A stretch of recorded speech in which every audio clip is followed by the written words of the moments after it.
সবাই কেমন আছেন? আশা করি ভালো আছেন, আমিও ভালো আছি। আজকে আমার কথা আমার পার্সোনাল কোনো অভিজ্ঞতা নয়, ধর্মকে নিয়ে। ধর্ম নিয়ে শুনে নিশ্চয়ই একটু অবাক হচ্ছেন যে ধর্ম নিয়ে কি বলবে। ধর্ম নিয়ে এখন সোশ্যাল মিডিয়াতে বা সব জায়গাতে ধর্ম নিয়ে আলোচনা হয়।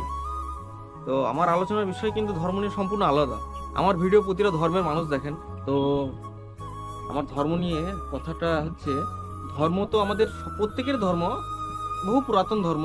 কেউ মনে করেন যে আমার ধর্ম এত বছর আগে এসছে, কেউ মনে করেন আমার ধর্ম এত বছর আগে, কেউ মনে করেন আমার ধর্ম পুরানো। তো আমি সেসব বিষয়ে যাচ্ছি না। আমার বলার বক্তব্য যে ধর্ম পুরানো মিন্স ধর্ম নিয়ে অনেকেই অনেক জ্ঞানী লোক রয়েছেন।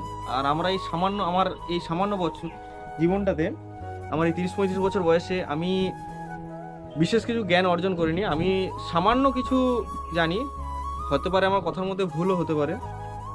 তবে আমি যে জিনিসটা মনে করি সেটা হলো, ধার্মিকতা আর ধর্মান্ধতা এই দুটো সম্পূর্ণ আলাদা জিনিস। আপনি ধার্মিক যদি হন, ধার্মিকতা কি হয়, মানুষকে আলোর পথে নিয়ে যায়।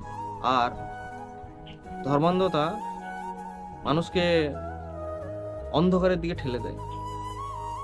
এটা হচ্ছে সবচেয়ে বড় পার্থক্য।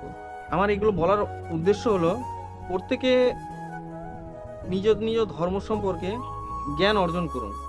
আমরা সকলেই কম বেশি লোকের ধর্ম সম্পর্কে বেশি জানার ইচ্ছা থাকে আমাদের। সেটা না হয়ে আমি যদি মনে করি যে আমি ভালো পথে যাব, সৎ পথে যাব, আমার উচিত আমাকে নিজের ধর্মগ্রন্থ পড়া, যেটা আমরা কেউই করি না। আমরা নিজের ধর্মগ্রন্থ না পড়ে লোকের দোষ ত্রুটি ধরতে থাকি। এটা হচ্ছে আমাদের সবচেয়ে বড় একটা দোষ।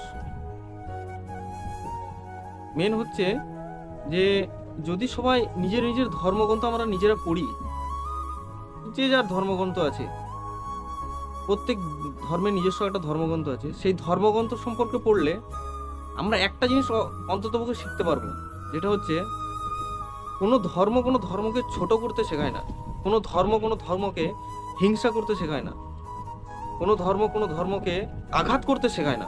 যদি আমরা নিজের ধর্মগ্রন্থ পড়ি তাহলে এই বক্তব্য প্রত্যেকটা ধর্মগ্রন্থেই বলা হয়েছে।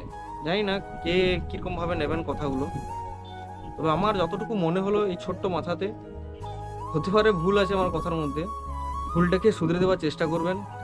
বাস এতটুকুই বলবো। ভালো থাকবেন।